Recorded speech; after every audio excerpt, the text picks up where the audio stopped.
이 책을 읽으면 좀 실천해 보려고 하는 사람? 오늘 이제 소개할 책. 이 책도 중요하고 책을 만난 인연이라 그러죠. 그 타이밍? 그게 굉장히 저한테는 좋았었어요. 이 유튜브라고 하는 이 일을 어떻게 잘할 수 있을까? 뭐 이런 고민이 많았던 시기였는데 이 책을 통해서 좀 이렇게 좀 찾은 것 같아요. 자신에 대해서 내가 어떻게 나를 드러냈을 때 잘 표현할 수 있을까를 너무 이 책은 좀 저에게는 거울 같은 책이에요. 거울이 자기를 보게 해주잖아요. 잡티가 있으면 없애주고 옷차림이 이상하면 이렇게 해주는데 내 삶을 좀 돌아볼 수 있게 해주는 힘을 가지고 있기 때문에 내가 충분히 소화를 할 수가 있고 이걸 삶에 좀 적용해 볼 수가 있겠구나. 제가 생각하는 좋은 컨텐츠는 이론이 아니거든요. 정말 생명력을 가진 진짜여야 된다라는 생각을 해요. 제가 뭐 책 몇 줄 읽고 뭐 이렇습니다 저렇습니다 라고 하는 것은 그냥 이 작가님이 나와서 얘기하는 게 훨씬 낫고 내가 이 책을 소화해서 한번 실천해보고 그걸 결과를 가지고 한번 얘기해보자 이렇게 좀 접근을 했습니다. 목표가 생겼어요. 이제 운동은 좋아하는데 러닝은 좀 그동안 하지는 않았어요. 걷기라든지 푸시업, 뭐 헬스 이런 건 했지만 러닝 좀 힘들잖아요. 막 숨이 턱턱 막히고 삶을 좀 힘들게 살고 싶지 않다. 이제는 좀 벅차게 살고 싶지 않다는 그 마음이 좀 있었던 것 같아요. 뛰는 것보다는 걷는 거, 정적인 운동을 많이 했는데 이제 이분에게 좀 자극을 받은 거죠. 이분이 새벽 4시 반에 일어나서 매일 러닝을 뛴다는 거예요. 겨울에도 뛰고. 그러니까 겨울에는 안 뛸 수도 있는데 이분이 좀 다른 거예요. 추우면 안 뛸 수도 있잖아요. 근데 무조건 뛰는 거죠. 첫 번째 촬영 전에 한 5일을 연속 뛰었어요. 뭐라도 할 얘기가 있어야 되잖아요. 유튜브를 찍고 컨텐츠를 만드는 게 제 일이기 때문에 나는 왜 러닝을 못할까? 왜 4시 반에 일어나지 못할까? 나는 왜 목표의식이 없지? 이런 걸 좀 반성을 하게 됐어요. 아침에 뛰었더니 회사 생활이 힘들더라고요. 남은 이제 오후 시간 어떻게 버티지? 내가 컨텐츠 때문에 뛰긴 했는데 이건 아니다. 또 두 번째 컨텐츠를 찍어야 되는 거야, 이 책으로. 그래서 이번엔 진짜 제대로 해보자. 정말 제대로 내 페이스대로 해보자. 저녁에 뛰기 시작했습니다. 처음에 3km 뛰다가 그다음에 5km 뛰다가 지금은 한 4km 정도 뛰고 있는데요. 이틀에 한 번 정도 그런 목표가 생겼고 열심히 좀 하고 있습니다. 다른 목표는 저는 이제 유튜브에 대한 이제 목표가 있어요. 이 목표가 중요한 것은 어떤 걸 성취하고 성공하기 위해서잖아요. 원싱이라고 이제 소개가 되어 있습니다. 하나를 통해서 다른 모든 것들이 가능하게 하는 그 하나를 찾아야 된다라는 걸 강조를 하는데 제가 그 책을 몇 년 전에 읽었었어요. 정말 공감을 많이 해가지고 그걸 삶에 좀 실천을 하고 있었거든요. 마침 또 여기에서 그 책이 언급이 되니까 나에게 그 원싱은 뭐지? 그 생각을 해보니까 유튜브더라고요. 아, 그래요? 요즘 자기 전까지도 유튜브만 생각하고 그리고 아침에 눈을 뜨자마자 삶이 유튜브가 지배하고 있다. 그걸 통해서 삶의 만족도가 좀 올라갔어요. 나는 이거라도 잘하는 사람이구나. 지금 나에게 있어서 이건 내가 최고다. 이 회사 안에서는. 적어도 이 안에서는 내가 전문가다. 그거에 대해서 내가 진심이구나.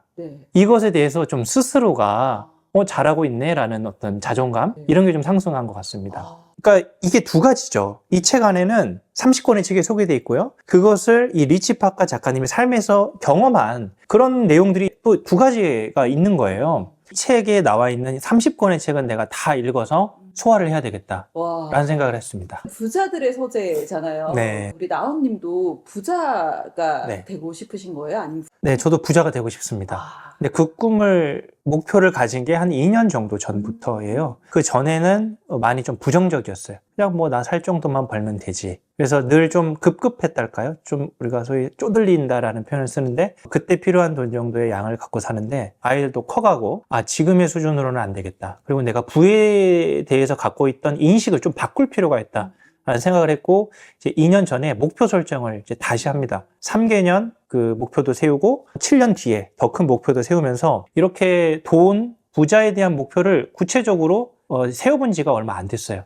경제 경영서, 자기계발서 읽으면서 이 책에 소개됐던 책들, 부자에 대한 책들 중에 제가 읽은 책들도 좀 있었는데 챕터 2가 부의 힘이거든요. 부의 힘에 소개됐던 책들은 제가 또 안 읽었어요. 그게 희한하더라고요. 여기 6권의 책을 소개했는데 다른 파트는 제가 많이 읽었는데 진짜 부에 대해서 더 잘 소개한 책들은 내가 덜 읽었구나라는 생각을 했고 더 관심을 가져야 되겠다. 예를 들어서 부자의 그릇이라는 책을 그래서 읽었거든요. 마사토라고 하는 일본의 이제 유명한 그 베스트셀러 작가가 쓰신 책인데 부자의 그릇이 있어야 이제 여기에 담길 수 있다. 내가 지금 돈이 없어도 그릇이 있으면 시간만 좀 지나면 채하는 것인데 그릇이 작으면 지금 많아도 결국은 나간다라는 부분이 있었는데요. 제가 전에 감명 깊게 읽었던 책에 이제 돈의 속성이라는 책이 있어요.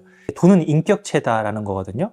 돈은 중력이다. 이 메시지가 오래 기억에 남는데 그거랑 좀 연결이 되더라고요. 돈은 인격을 갖고 있어서 읽었던 책과 연결이 되면서 그릇이 중요하다는 걸 또 다시금 깨닫게 됐습니다. 어떻게 생각해요? 성공하거나 부자가? 저는 부자는 아니지만 나름 성공은 좀 해본 것 같아요.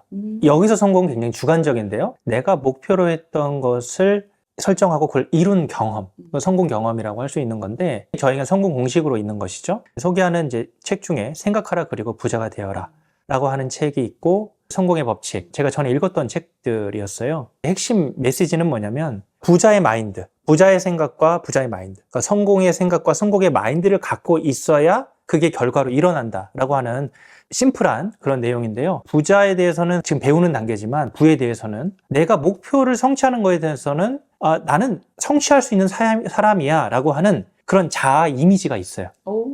맥스웰 몰츠의 그 성공의 법칙, 여기서 자아 이미지를 중요하게 생각을 해요. 자기가 보통 목표가 그렇다는 겁니다. 목표를 딱 세웠으면 이거는 아직 내가 아니에요. 내가 이루고자 하는 나, 성형수술을 한 후의 나예요. 근데 이것을 이미 나라고 내가 자아 이미지를 현재 시점에서 만들어버려야 이게 결국은 하나가 되는 건데 많은 사람들이 그걸 못하는데요. 저는 과거에 목표를 세워서 이뤘던 경험들이 좀 있었어요. 대학 갈 때도 노력한 만큼 목표한 대로 가고 네. 제가 대학원을 다녀서 박사 학위를 또 취득을 했어요. 그래요? 그것도 쉽지 않았어요. 못 따는 사람이라는 생각했는데 그런 얘기를 들었어요. 이미 박사 졸업한 선배 얘기를 들었는데 결국은 따게 되어 있다. 마치 그 군인들이 가만히 있어도 국방부 시계는 흐른다 그러잖아요. 그런 것처럼 이것도 결국 시간 지나면 따게 돼 있다라고 얘기를 해주는 거예요. 저도 사실 믿겨지지가 않았어요. 제가 5년 반이 걸렸거든요. 선배의 메시지도 힘이 됐지만 그것만 가지고는 이거 외부의 얘기잖아요. 저의 과거의 그 성공 사례를 더듬어 봤어요. 결국 나는 시간은 오래 걸렸지만 해냈네? 라고 하는 이제 결과가 있다 보니까 가능하겠구나라는 이제 생각을 했어요. 이게 러닝에도 적용이 되더라고요. 러닝도 책을 만나기 전에 1월 달에 러닝을 했어요. 이 러닝을 하는 친구 같이 뛰자는 거예요. 5km를 뛰자는 거예요. 죽는 줄 알았어요. 5km를 제가 한 몇 년 만에 뛰어본 것 같아요. 한 5년, 10년 만에. 그때도 뭐 5km까지 못 채운 것 같아요. 한 3, 4km? 그러니까 제대로 5km를 채워본 적이 없는 거예요. 뛸 수 있었던 거는 과거에 그래 내가 뭔가는 해냈던 사람이야 라는 게 있다 보니까 했고 그 다음에 너무 힘드니까 또 안 했죠. 책을 보니까 좀 뛰어볼까 했는데 이제 3km부터 시작을 했어요. 내 페이스에 맞게 좀 뛰어보자. 3km도 진짜 힘들어요. 이거를 매일 뛴다라는 건 힘든데 이때도 역시 나는 원래 해냈던 사람이야. 한 2km 넘어가면서부터는 그냥 여기서 좀 쉴까? 생각이 든단 말이야. 이게 매번 들어요. 신기한 건 매번 들어요. 아직은 제가 멀었단 얘기겠죠. 러닝이 신기한 거는 매번 도전하게 해요. 늘 포기하고 싶은 마음이 들어요. 그게 물론 옛날엔 10번이었다면 이제 두세 번, 한두 번으로 줄어드는데 그때도 포기하지 않는 게 과거의 경험 그리고 플러스 내가 여기서 포기하면 이게 안 좋은 경험 사례로 남아서 내가 다음번에 실패할 수 있는 확률이 높아지겠다. 이게 또 있는 거예요. 네. 나는 계속 성공하고 싶거든요. 네. 이번에도 나는 성공해야 되겠다. 그래서 100% 성공하기, 이 책에도 100% 성공하기가 나와요. 5km 뛰었다가 3km로 낮춘 이유가 100% 성공하기는 쉬운 것부터 하라는 얘기거든요. 그래서 저는 100% 성공하기 위해서 그 친구처럼 늘 5km 뛰지 않겠다. 하지만 내가 현재 가능한 저항감이 덜한 3km를 뛰겠다. 4km로 늘려간 거거든요. 그렇게 한번 실행해 봤습니다. 너무 대단하다. 3km도 5km든 10km든 보다 가장 먼 건 침대에서 신발장까지의 거리다. 내가 아는 나는 포기를 안 하는 사람이라는 이 자아 이미지가 있어요. 시작이 어렵네요. 시작이 어려워요. 그래서 3km라고 하는 걸로 이제 딱 정했고, 내가 조금만 더 뛰었으면 5분대 들어가는 건데, 이게 계속 이제 저를 힘들게 하는 거예요. 네. 러닝하는 친구한테 했더니, 그 친구가 시간이 중요한 게 아니라 거리가 중요합니다. 거리를 5km를 뛰다가 나중에 10km를 뛰잖아요. 10km를 내가 뛸 수 있을 때부터 시간을, 페이스를 생각하면 된다라고 얘기를 해주는 거야. 5km도 간신히 뛰는 사람이 지금 3km 뛰면서 시간을 체크한다라는 게 내가 좀 잘못 생각했구나. 거리를 그래서 4km로 늘린 거예요. 네. 기록보다는 거리다. 그래서 4km로 늘렸고, 그렇게 하다 보니까 목표도 적당히 내가 추구해야 되는데 너무 집착하다 보면 내가 나를 괴롭히더라고요. 그래서 그걸 별로 안 생각하다 보니까 오히려 건강하게 좀 재밌게 뛰고 기록도 괜찮게 나오더라고요. 네. 지금 몇 초지? 뭐 이렇게 하니까 뛰는 순간도 너무 괴롭고 내일은 또 뛰기 힘들 것 같은데 이게 그래서 빈도가 줄어드는 거예요. 책에도 소개되듯이 그 100% 성공하기, 진입장벽을 낮추기, 마찰력 저항 줄이기라는 게 러닝을 뛰면서 생각하게 됐습니다. 네.